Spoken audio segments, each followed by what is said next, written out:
हैदराबादमधल्या एका हत्येच्या घटनेने संपूर्ण देशाला हादरवले। एका माजी सैनिकाने आपल्या पत्नीची हत्या केली, पण या हत्येतली क्रूरता माणुसकीला काळीमा फासणारी आहे। पतीने पत्नीची नेमकी हत्या का केली? हत्येला कारण काय ठरलं? पतीने पत्नीची हत्या कशा पद्धतीने केली? या सगळ्या प्रश्नांची उत्तरे या व्हिडिओतून जाणून घेऊया। त्यासाठी हा व्हिडिओ शेवटपर्यंत पाहत राहा आणि टाइम्स नाऊ मराठीला फॉलो आणि सबस्क्राइब करायला विसरू नका। आधी दिल्लीची श्रद्धा वालकर, नंतर मीरा रोडची घटना आणि आता हैदराबादमधली पत्नीची हत्या। या तिन्ही घटनांमधली क्रूरता समान आहे। इतका निर्दयपणा नेमका येतो कुठून असा सवाल मनात आल्याशिवाय राहत नाही।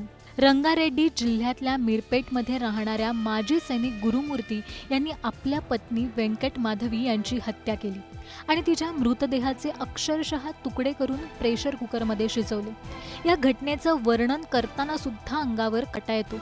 आरोपी एवढं करूनही थांबला नाही तर त्याने तिचे बॉडी पार्ट्स जिल्लेला गुडामधील दरीत फेकलेत। ही घटना बघून डोकं अक्षरशः सुन्न होतं।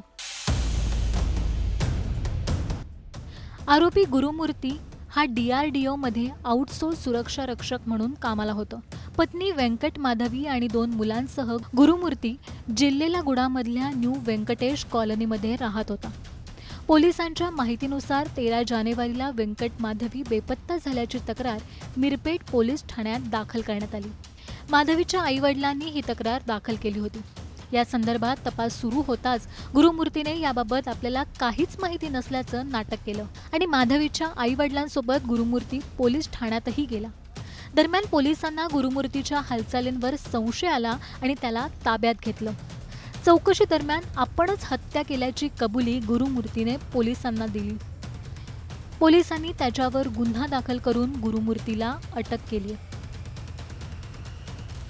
पोलिसांनी दिलेल्या माहितीनुसार गुरुमूर्तीने पत्नी माधवीच्या चारित्र्यावर संशय घेत तिची हत्या केली।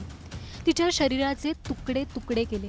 पुरावे नष्ट करण्याच्या हेतूने गुरुमूर्तीने तिचे काही बॉडी पार्ट्स प्रेशर कुकरमध्ये शिजवले, तर काही मीडिया रिपोर्ट्स असंही सांगतात की माधवी बेपत्ता होण्याआधी या दोघांमध्ये कडाक्याचं भांडण झालं होतं। अतिशय थंड डोक्याने केलेल्या या हत्येमुळे हैदराबाद हादरून गेले। या घटनेविषयी तुम्हाला काय वाटतं? तुमचं मत आम्हाला कमेंट करून नक्की सांगा।